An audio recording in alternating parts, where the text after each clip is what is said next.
everyone. Welcome to the All the Stuff in Between show, the show about one person's journey with living with muscular dystrophy. I'm your host, Jim McClellan.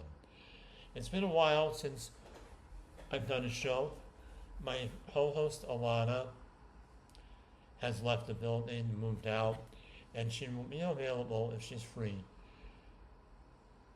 and interested to co-host the show with me. And if I think that there's a topic that requires a discussion. But for now, I'm going to do shows on my own. I've been doing speech therapy and physical therapy since our last show, and I wanted to also thank my subscribers for their support. I really appreciate it. So, a while ago, something took place that brought up in me the importance of self-advocacy.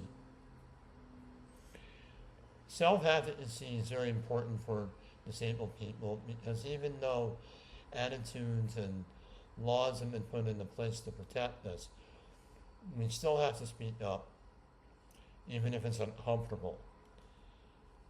And even if we have to put ourselves out there and confront businesses or government buildings or residences, anywhere where we have rights being violated or not being met. And what happened to me was, in my apartment building, there are two elevators, one that opens up on the parking garage levels as well as the apartments themselves, apartment floors, and one that only opens up on the apartment floors. And the service elevator that allowed me access to the parking garage went out of service a while ago.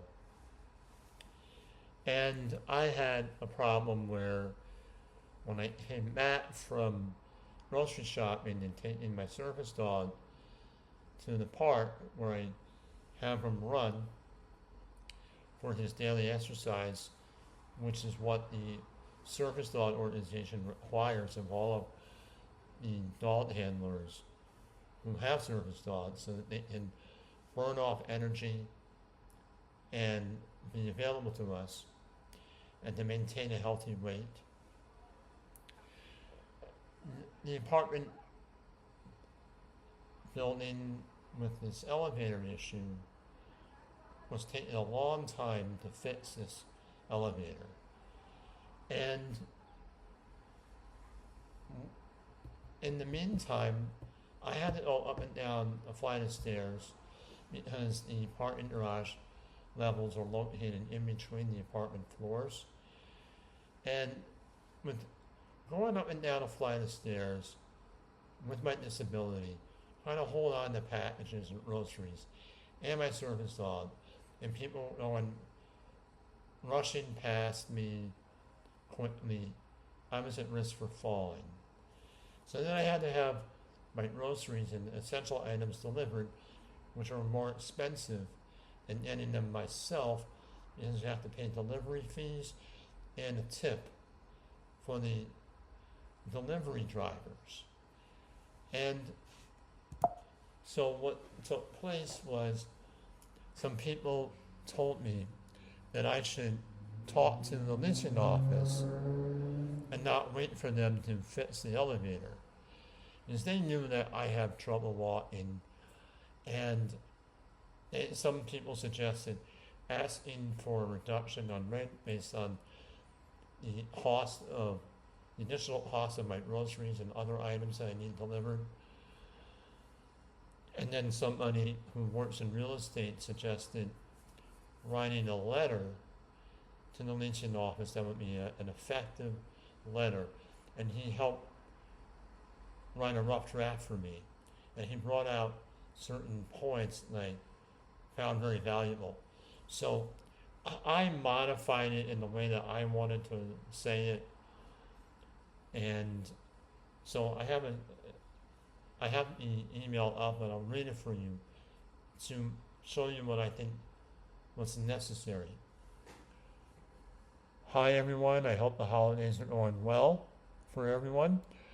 I'm writing because I truly love being at my apartment building and what the community has to offer, and I really appreciate your help with getting Treasure, my service dog. I have become increasingly concerned that the elevator to the garage has still not been properly repaired. Unlike others in the building who are not disabled, the elevator issue is not an inconvenience, but a problem for me. Because even with Treasure, who helps me walk better, it is risky for me to always use the stairs every day. I can't carry groceries and hold on to Treasure and go past other people without falling.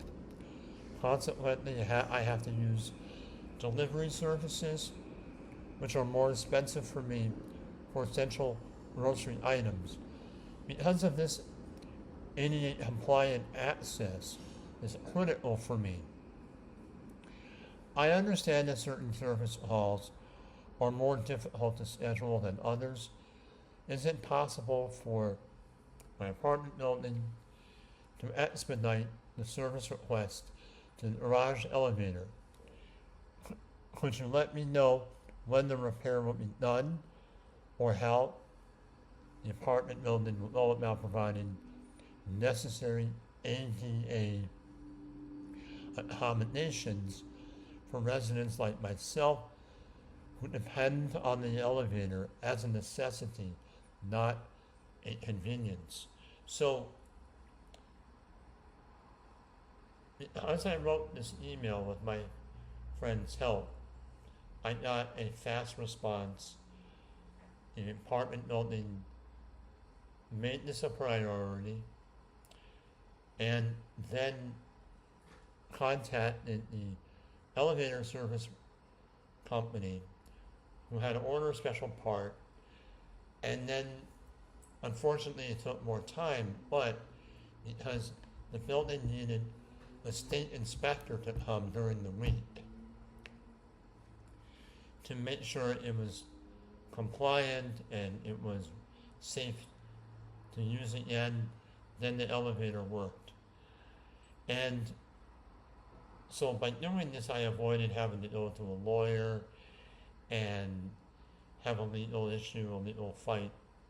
And I'm glad that this happened because, you see, I didn't want to be too confrontational because the apartment building has done a lot of help, given me a lot of help with helping me raise money for my service dog Treasure.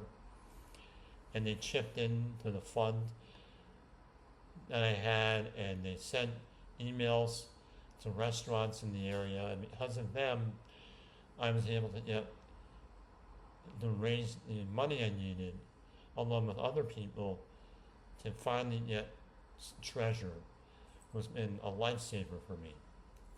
And so this is an issue of self-advocacy that us disabled people need to do, because even with the laws and attitudes haven't changed, we still have to speak up, even if it's uncomfortable, because if we don't get the accommodations that we need, and our safety is put at risk. And also, if we don't speak up, we'll contribute to a lack of attention for other disabled people who are in trouble with dealing with compliance. So the more we say something, the more we bring attention to it, and the more attention we bring to these issues, the more effective we are with getting accommodations. And then unfortunately something else happened where the apartment building gave me a dedicated handicap spot with my apartment number clearly written on the sign in the parking garage. And I really appreciated that.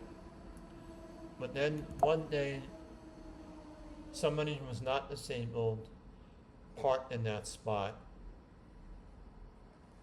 So it was a handicap spot then with, for my apartment number, not for someone else. And I went up to the car to see if there was a disabled sticker. There was no disabled sticker. I photographed the license and each the outside of the car, and I sent it to the police to prove that it was not a disabled person was parking in a disabled spot. It was also only for me. And after that, I was very upset. I had to go look and drive around the parking garage, and I finally found a general handicap spot on the top floor. And I was glad I found some spot, but it was an issue because I didn't know how long that person who was violating the parking space rule was going to be parked there. I didn't know whose car it was. So then I contacted the leasing office, and they tried to contact the person. The person was on vacation, and it happens to be a resident. And so the apartment building finally heard that, and they contacted me at night, and they said that the resident was so sorry and was in a rush and didn't realize it because the person had backed into the space and not forward. So maybe the person didn't see that was a disabled spot. I don't know. But I still found it frustrating that somebody didn't pay attention to that in the first place. But I handled it with maturity, and the person, and then when I checked the day later, there was a ticket on the windshield from the police department, and the guy moved it. And so that was resolved. And so it's just another example of the fact that we can't always, if we speak up once, it may not be enough. We may have to continue to advocate for ourselves, regardless of what happens in the past. And so this is important that we spread the word about these issues. Friends, family, people who aren't disabled. And this is always going to be a constant fight, or we have to always be vigilant, regardless of how, whatever improvements are made. And this is one of the things that us disabled people have to deal with, even in areas where we believe we're going to be treated well and fairly, and given accommodations. We still have to be on our toes. And so I want to end the show for now, and I hope everyone thinks about this, and please like and subscribe, and if you want to leave a comment on the page, please do so. Please do it with respect, and be thoughtful about it. And thank you for liking and subscribing, and please spread the word. Thank you.